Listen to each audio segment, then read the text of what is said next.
Coming soon to a city near you, Vinitaly Roadshow. Have you ever wondered how to attend Vinitaly for free? Are you a wine trade professional interested in a sponsored trip to Vinitaly International Academy or Vinitaly, the Wine and Spirits Exhibition? Coming soon to Princeton, New Jersey, Harlem, New York, and Chinatown in New York City, Cardiff in Wales, London in England, and Roost in Austria. We'll be giving away our new textbook, Italian Wine Unplugged 2.0. Find out more about these exciting events, and for details on how to attend, go to liveshop.vinitaly.com. Limited spots available. Sign up now. We'll see you soon.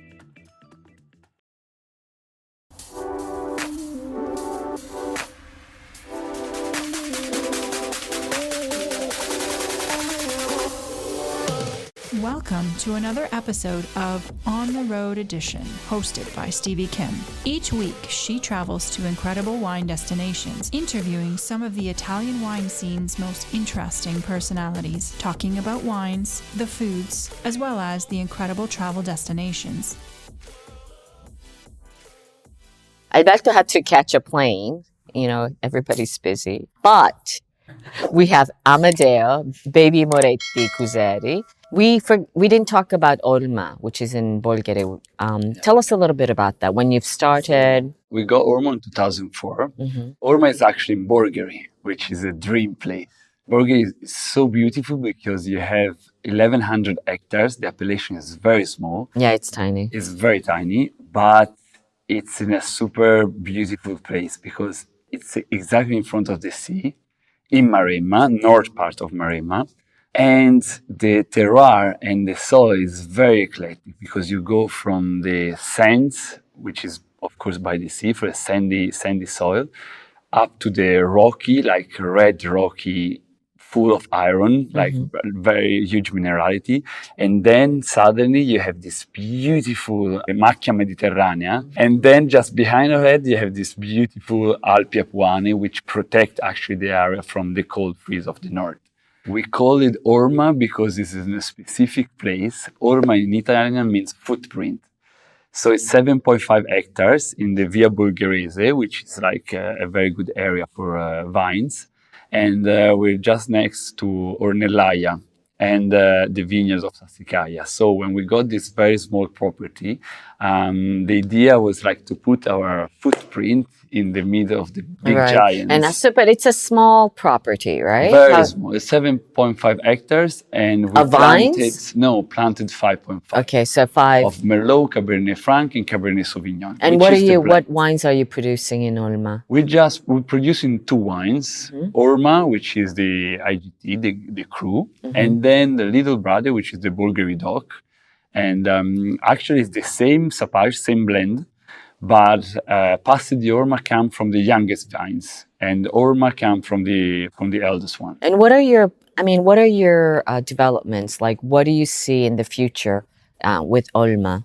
Orma, we want to be like every time we get like a property or estate, we really want to represent the terroir. We fall in love first of the terroir because we always think we fell in love with Orma and with Bulgari.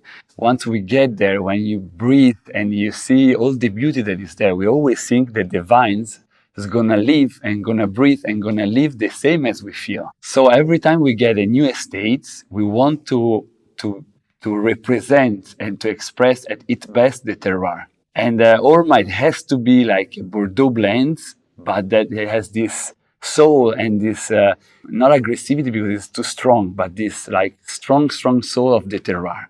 So what are the main challenges of, having 3 different estates in Tuscany? What are the main challenges? Well, it's not really a challenge because all of them are very special and very different. And when you taste the wines, you see that they really come from a different specific estate. So it's just a matter of explaining what we do, where we produce it, and let the people recognize that it's a different wine and recognize where they're from, what is the characteristic, what is the flavor, what is the taste. So it's just a matter of communications, of make people taste, of tell the story behind what we do, how we do. That's the beauty of it. Actually, it's not a challenge.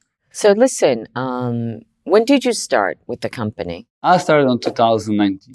Okay, so very, very, just before the pandemic, right? Exactly, So you just before the basically you pandemic. started, and then you bought the pandemic. That's not a good sign, Yeah. actually. And now that the pandemic, I mean, it's not over yet, right? It's But we not. are cohabitating, right? What are some of the new ideas that you have as Amadeo, as the youngest, as the new arrival into the wine company of the family business? What would you like to do? No, first of all, we noticed that there are now so many different ways to be connected to the people that love wines. So even through internet, even through Zoom meeting, even through podcasts, like the pandemic, help us out to find like a lot of new ways to get in contact to people. So before it was like mainly one-to-one meeting or one-to-one business. And we had this idea that if you're not there with the wine and having people in front of you, like make them tasting, it wasn't the same thing. Mm-hmm. But now like everything is more approachable, more reachable, like in terms of getting in touch, getting contact, communication, marketing, promotion. So it really, the pandemic really helped us, but all the world, I mean, it's not the wine business, I think it's a general thing. It shortcuts the way you can communicate, and it's more approachable and more like getting easy to get close to the people that you want to get in touch with. Italian Wine Podcast, brought to you by Mama Jumbo Shrimp. So tell us a little bit about the party that you threw last night. Yeah. Oh, last night we had this amazing tasting in the vineyard. Actually, in between. You're like, almost like a wedding planner. You were going crazy, right? Yeah. There wasn't a cake, actually. Yeah. We missed the cake. Yeah. No, we were exactly between two of the Merlot parcel last night. Mm-hmm. We have this like kind of a great setting of tables. Like it was like one big row. We were 100 people sitting on this table, and I think it's a very, very nice evening because we have it like at sunset, so from 8 p.m. And we usually taste some red wine, but also we had some Sicilian wine, white wine and rosé, and we try to pair it with typical Tuscan food. So we had like the typical porchetta that I know you love very much. Yes, pork. Yes. Which is actually like a very typical Tuscan meal. We had panzanella, which is a meal with bread, tomato, sedano, and citriolo. And it's actually very typical from Tuscany because you have to prepare it with old dry bread. Yeah, so we had this kind of like a buffet style, but served with your wines. Exactly. And you've invited about 100 guests. Exactly, yeah. Right? It kind of reminded kind of the event that the Vialone dei Cipressi from Bolgheri, right? They do that. Because we have a line of cypress on the side. But it was really lovely.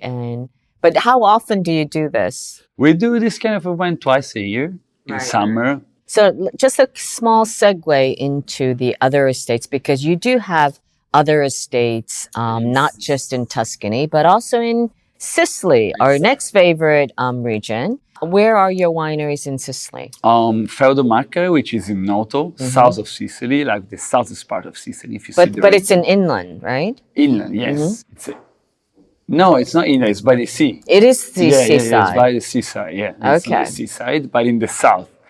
And then we have Animardente, which is in the Etna volcano. Right, everybody knows where Etna is. Well, that's kind of the sexy wine from Sicily, right? Yes, I actually have been there. Did you feel the energy of the volcano once you get there? I always feel like this strong energy. I think everyone just loves being in Etna, and also the wines. People love Etna wines right now, especially the Americans. So hopefully we can go and, visit your estates also in Sicily very soon. Can't wait. Okay. All right. So that's a wrap for now.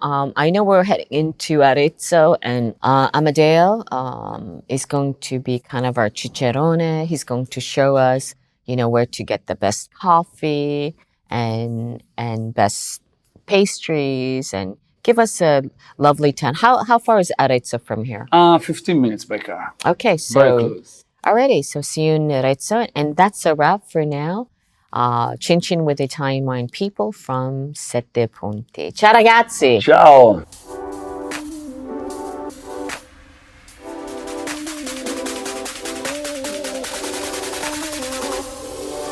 Thank you for joining us on another installment of On the Road Edition, hosted by Stevie Kim. Join her again next week for more interesting content in the Italian wine scene. You can also find us at ItalianWinePodcast.com or wherever you get your pods. You can also check out our YouTube channel, Mama Jumbo Shrimp, to watch these interviews and the footage captured of each location. Chin chin!